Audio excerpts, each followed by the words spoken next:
Hello, welcome to another Brookbanks podcast. I'm Ben Wakling, your host. Today I have two guests with me. I've got Mel Ali, who is Director of Transportation and Highways, and I've got Tom Quaife-Jones, Director of Acoustics, both of whom are my colleagues here at Brookbanks. And today we're going to be talking all about transport and acoustics, as you probably guessed from their job titles. It would be a bit strange if we were talking about something completely different. So we'll start as we usually do with a short introduction from both of you. Mel, we'll go to you first. Yeah, hi, I'm Melanie, as you already said, and Director Highways Transportation. Been in transport planning for about 30 odd years, so I've had a fair amount of experience in looking at different sort of transport schemes as they've evolved over the times, and yeah, it's been quite an interesting career. Excellent, thank you. And anything you're particularly proud of in your 30-year career, Mel? There was probably one key scheme that I think was quite a major scheme that we provided, which was in relation to a new Tesco store in Fareham, and it was the first throughable in Hampshire, which was quite a big thing, and it was quite a strategic and constrained site. Had a sort of a flyover railway, old railway viaducts, and it was a key route out of Gosport. So it was quite a massive scheme really for just a new food store. Do you ever get to drive around or through it on a regular basis? And do you bore everyone in the car with comments about, oh, I was involved in this? No, luckily it's a fair distance from me at the moment, so I don't actually get the benefit of it. But yeah, it's I can see on Google Maps, so it's quite good. There you go. Good. Excellent. Tom, over to you. Hi, yeah, I'm Tom. I'm the Director of Acoustics here at Brookbanks. I've been working in acoustics for about 14 years. Been with Brookbanks coming up on 6 months. So I'm relatively new to the team, but already building. We've got a team of three in Cardiff here now. We're in your debt as well, Tom, because you're suffering from a bit of a cold. So you're powering through to join us on the podcast, which we're very grateful for. We'll have you back on as well when you're feeling. The irony being that I'm an acoustician who's a bit hard of hearing at the moment. Yeah, there you go. Very good. Right. Okay. Let's talk about transport. Let's talk about noise. We'll go to noise first then. So Tom, that's your bag. So Uh, why would people consider noise at the design stage of a development? Because it might not be their first thoughts. No, it's often not, but it's one of these ones where it's intrinsic to so many different things with a building design or environmental scheme. Um, Noise will impact on all sorts of things, transport included, but architectural design, mechanical engineering design, often structures. Once we get into sort of the internals and all that sort of stuff that we look at. Um, it's a much easier and more cost-effective thing to manage at the design stage than once a scheme is built as well. So early decisions around layout, alignment, materials, they have a huge influence on the noise levels. From an acoustics point of view, designing noise impact out early helps protect health and well-being. It's a health and well-being sort of parameters that underpin a lot of acoustics guidance, and that centers around things like sleep disturbance, cardiac events, things like that. Raising levels of stress where people are annoyed by noise, that's what leads into those sort of more extreme health effects like heart attacks and all that sort of stuff. Um, so involving us early, we're reducing the planning and community risks as well as those health and well-being ones, and avoiding need for expensive retrofit That's later on. that's interesting. So it's not. Yeah, I've not thought of it that way. I mean, because obviously, if say you've got a housing development or whatever it might be, and noise hasn't really been considered at design stage or construction stage, you're sitting there in your bedroom, and if you're next to a fairly busy road, all you can hear is the cars going past and lorries and whatever it might. Mm. To me, that would be irritating. But I hadn't really thought of the actual health effects of that. So it's interesting. Yeah, well, I mean, tied into those as well. I mean, as we bear the effects of climate change more and more, buildings are overheating more, and we're relying on opening windows to actually try and cool down our buildings and reduce the need to introduce cooling and things like that. So it's not necessarily a planning issue. It's something that's part of building regs now as well. So Part O. Um, but people being able to open their windows to be able to cool down their house or their flat, but they can't because it's too noisy outside, is something that's becoming more of a concern. So if we bring you in then, Mel, as we're talking about traffic outside a window in a kind of our scenario, what kind of considerations do you have then when looking at highways design in terms of noise and what are the benefits of considering it early on? Well, I mean, obviously, the key considerations when you're sort of obviously looking at a site are um, the effects of noise that could be related from traffic, they could be related from railways, they can be related to being next to an industrial area, even a retail park, if you've got service areas and that sort of thing. There's quite a number of factors that need to be taken into consideration when looking at a design, especially for residential. Obviously, if it's employment, it's not quite as critical.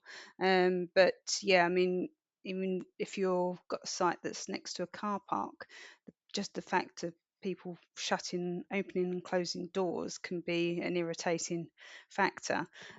So yeah, there's quite a few issues that if you pick them up earlier on, you can sort of try to design it so you can sort of provide some sort of barriers or design it in such a way that it sort of blocks out some of the noise issues that are there. So but also, I mean, it's not just in houses, it's if you sort of walk in and you want to be walking in a nice area that's not you're not sort of drowned out by noise of traffic and everything else. So having nice areas to walk and just relax is a major thing as well.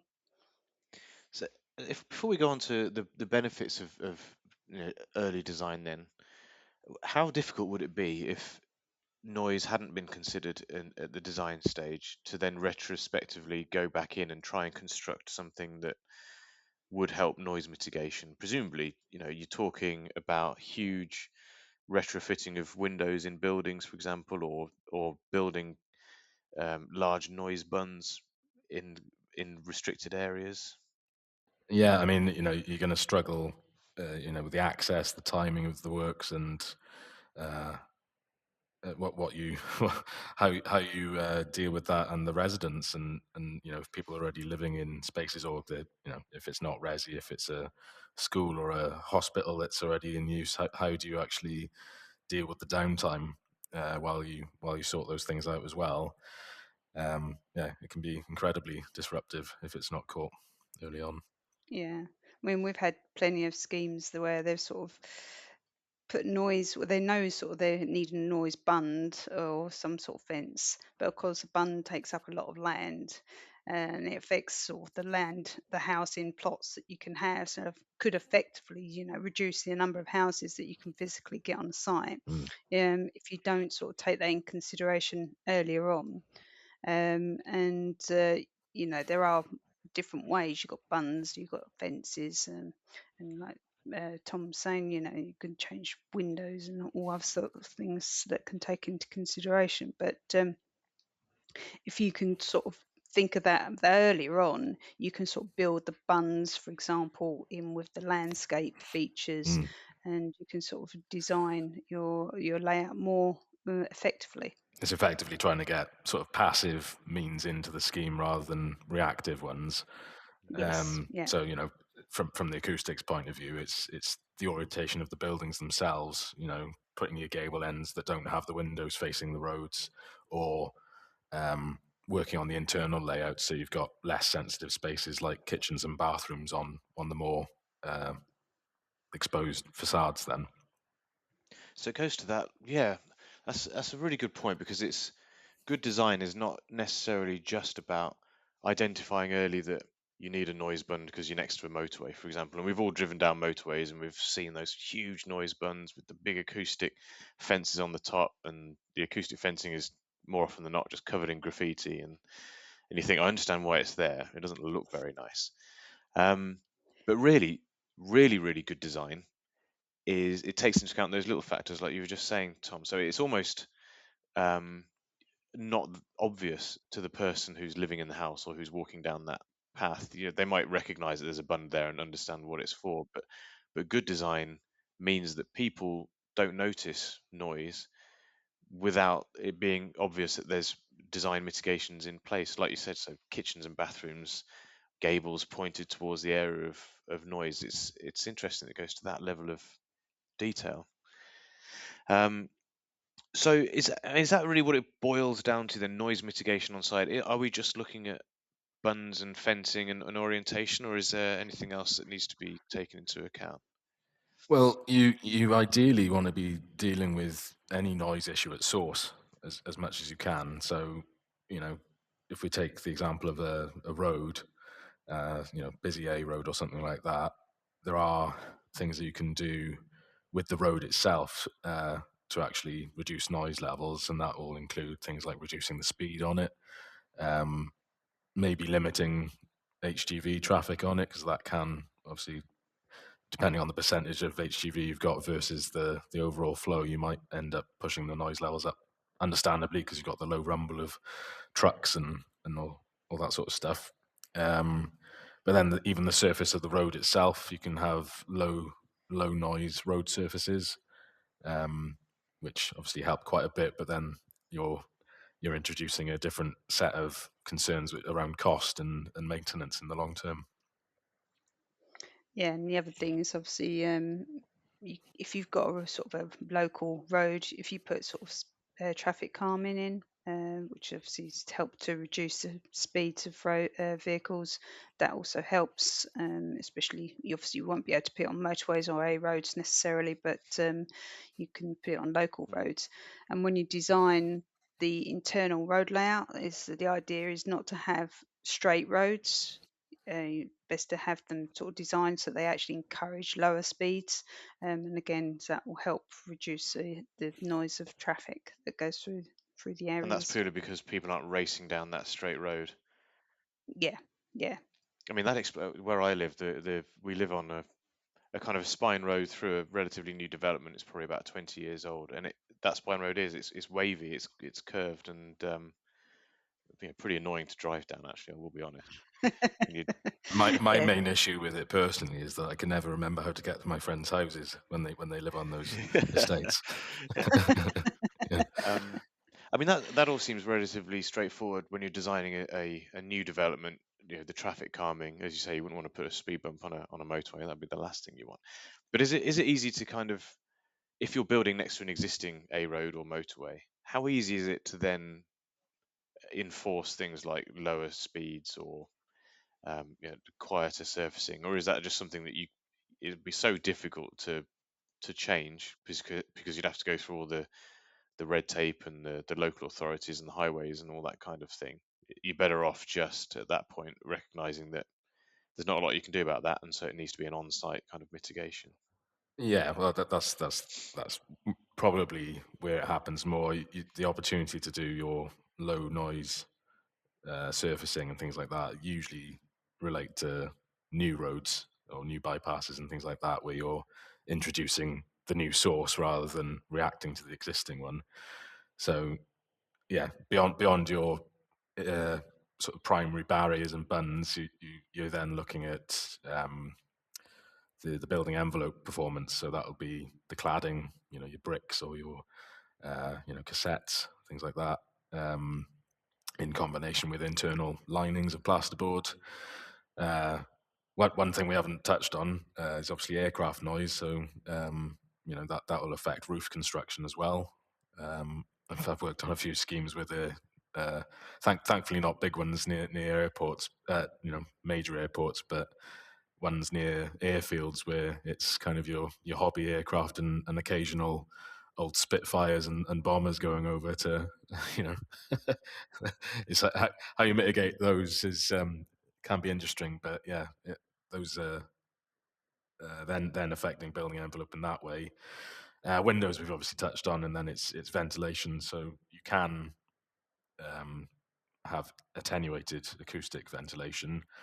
Uh, the challenge then is actually delivering enough fresh air as a background rate of ventilation through an attenuated path. So you may restrict the opening to the point where they can't get enough fresh air in, and therefore it kind of tips you into a mechanical solution or even a mechanical cooling solution, which is obviously not very sustainable, like Yeah. in the way that we'd like. What do you mean then by attenuated? I can't remember the phrase you said now. Attenuated something or other. What does that mean for the? Attenuated ventilation. Hmm. So if you imagine your windows will have trickle vents in them. Right. Okay. Um, so there are acoustic versions of those, so they'll have a bit more of a tortuous path through the trickle vent itself. You'll have wall vents, which sort of are separate to the window then, where you can obviously get a bit more length. It's a bit like having a duct attenuator in the wall to outside. What we've done on high-rise buildings often is had a pane of the window is actually set to be a opening louvered panel, and you can then attenuate a lot more effectively than just having a basic open window. And I suppose it's balancing um, all those design factors, like the louvers and everything you've talked about, with actually the lived experience of the end user of that house or building or whatever it might be. Because at the end of the day, it's got to be something that's also practical and functional. So you couldn't have a site with yeah, roads that wind around all over the place because it slows people down because not only would that affect the master plan and the actual layout of the development to begin with, but people who actually live on that development would get pretty fed up. And at the same time, you couldn't impose, or not impose, but you couldn't specify design features on the windows that actually means that then whoever's in that building gets pretty fed up because they can't open a window or they can't. Exactly, yeah. I mean, the key that's the key aspect that we come across a lot actually is that local councils are not happy if you're saying that windows have to remain shut, and it's often a case of saying, well, the windows can be openable, but it's at the discretion of the user.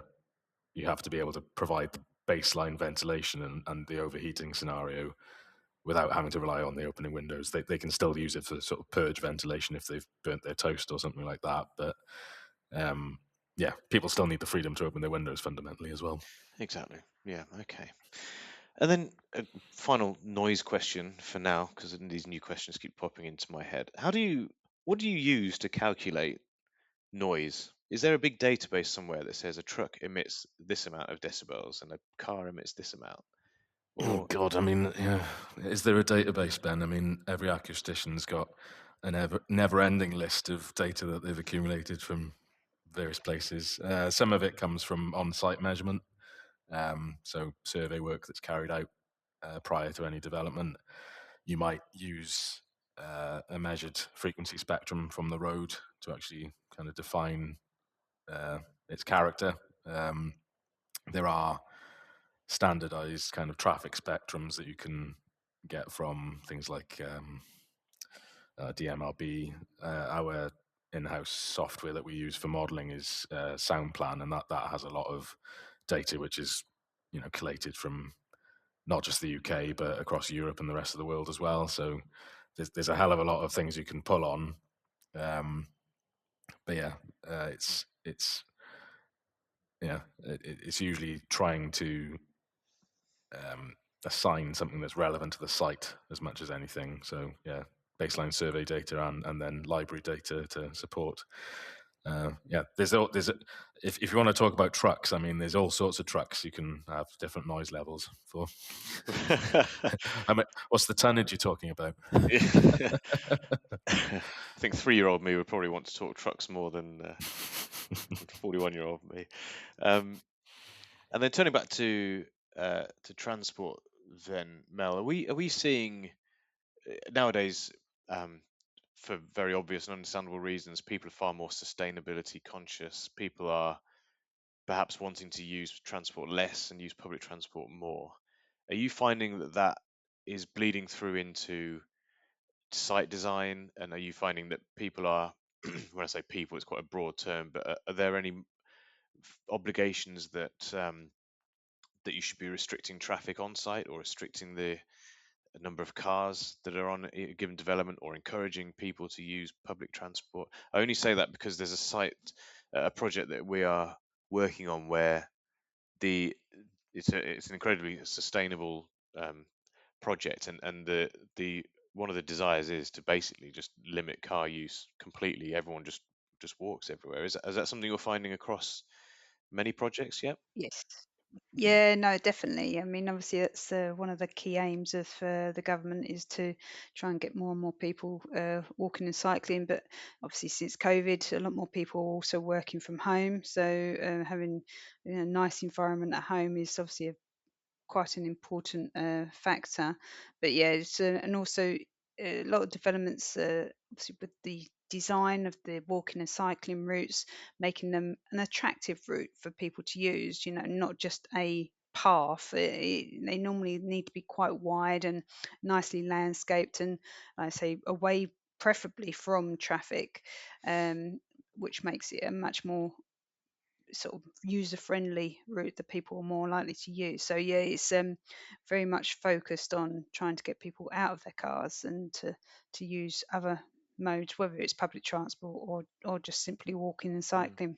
And is there any evidence, other than anecdotal evidence, that people are using cars less since COVID because more people are working from home? And if so, does that have an effect on the acoustic calculations and the designs of new sites? Or actually, whilst a lot of people are working from home, the number of cars on the road presumably continues to carry on at the same level? It's not massive change. There was obviously after COVID, there was a significant higher level of home working. That's slowly changing. Not, I don't think it will ever get back to pre-COVID levels. I think there's a lot of people now that quite like working from home, so I think we will still see quite a lot of people doing that. But yeah, there's definitely been a change in how people travel. I think public transport is still not, especially buses, are still struggling. And I think the emphasis needs to be on trying to get them to use bus travel for further distances. Because obviously, walking, you're only going to be able to go so far before you're not going to be able to walk. Cycling's a little bit further.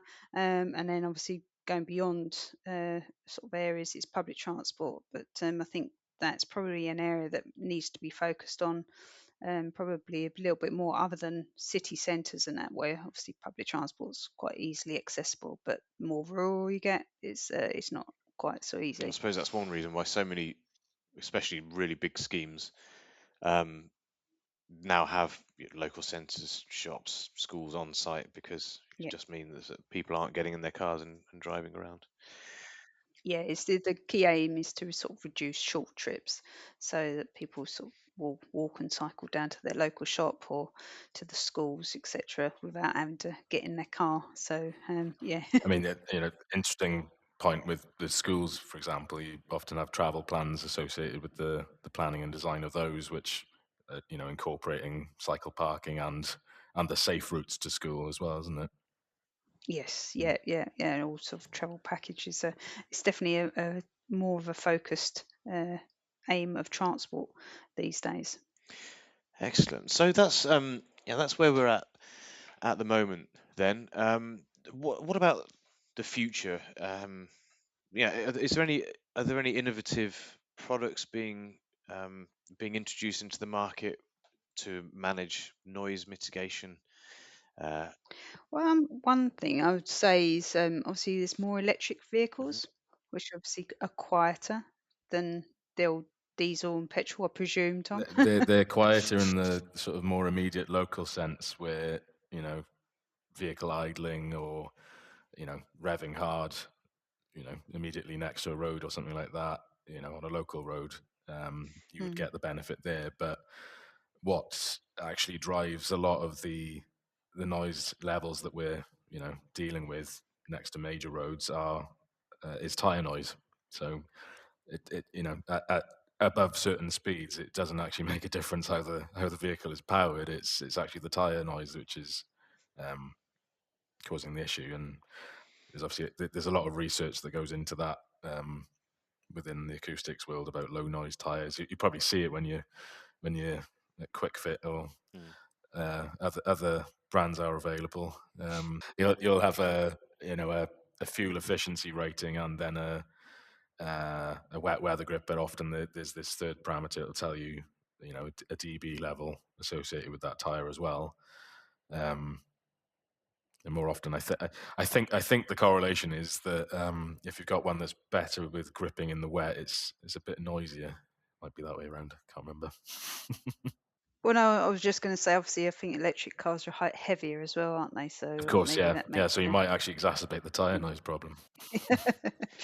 And what about acoustic fences as well? I mentioned earlier about graffiti on motorways, and you see it everywhere. I have seen some products that deter graffiti. That Yeah, well, we've been dealing with this on a scheme recently, haven't we? yeah, Where you've obviously been looking at it from a cost and commercial point of view, and it's quite eye opening about the difference between uh, a sort of standard timber uh, noise barrier, closed board fencing, and then these anti graffiti um, versions you can get, and then there's obviously absorptive ones you can get as well. So they'll have some soft squidgy stuff on one side to actually absorb the sound as it hits the barrier as well. what's the benefit of the absorptive ones over the others? Presumably being the reflective ones that just deflect Well, or reflect the sound back. reflection just means it's a hard barrier essentially Oh, in okay.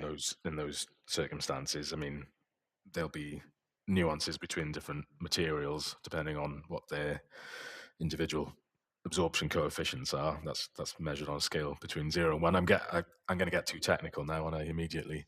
But the absorptive ones are ones that you have to be really careful with how you place them strategically, because if you have a very long stretch of A road with a long barrier along the side of it, it might not actually be any use to actually make it absorptive. It might not provide any benefit overall to the noise level because you'll still have so much energy spilling over the top and getting Mm, diffracted that way, which I think is what we found on that mm. same scheme, wasn't it?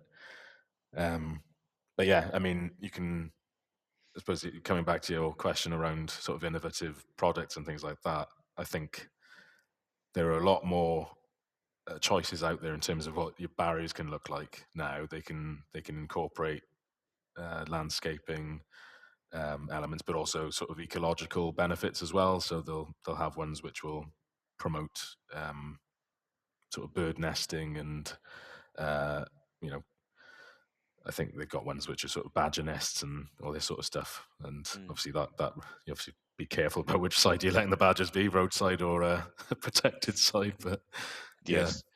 Yeah. I'm not sure you find many badgers in nests, but I get what you mean. what's it called? Badger What does a set. badger live in? Badger Badger, set. Yeah. yeah. If a Yeah. badger's in a nest, it's taken a wrong turn somewhere down one of Mel's windy roads. But, um, good. Thank you. Right. Well, we're almost out of time. Is there anything anybody wanted to add before we wrap up? I've got one on the cautionary tale on speed calming measures, and that's be careful where you put speed bumps. I was working on a scheme a few years ago. It's a low vibration lab, um, and this is getting down to levels of vibration that aren't way beyond the realms of human perception. But it needed a meter thick ground bearing slab with a floating floor on top, and this was to deal with road induced vibration from a motorway that was several miles away. It's that sort of level of sensitivity. It came to commissioning, and um, they were getting horror story measurements. There was these massive peaks. Every half an hour they couldn't work out why they were getting these massive peaks, and it turned out it was the bus delivering people to the building outside going over a speed bump. Yeah, speed bumps and anything like that will actually probably make things worse. So traffic calming, probably avoid those sort of Yeah, measures. excellent. Well, thank you very much. I suppose the anyone listening who is looking at development needs to make sure that they consider noise amongst all the other things that a developer or a landowner needs to consider when they're pulling together a master plan. Is don't forget about the noise, and take a look at that design now. And for me, it's been an eye opener. It's much more than just buns and windows and fences. It's about the orientation of the plots. It's about the rooms inside those units, and long and winding roads, as well, as the Beatles sang. Who knew they were singing about acoustic mitigation on a new scheme? Um, Excellent. Thank you both very much. So, if anybody listening wanted to get in touch, what is the best way to do so? Mel, we'll start with you again. Yeah, if you've got any questions about any sort of environmental highway matters, drop me a line. My email address is melanie.alee, A-L-E-E, @brookbanks.com. Excellent. And Tom? Yeah, I'm tom.quaife-jones, that's Quaife -Jones at brookbanks.com. Thank you very much. So it remains for me to say, Mel, Tom, thank you for your time. Thanks for coming on. Thanks for teaching us all about acoustics and highways, and where badgers live. Uh, I think I learned something there. it's and it's goodbye from me, and we'll see you next time for another Brookbanks podcast.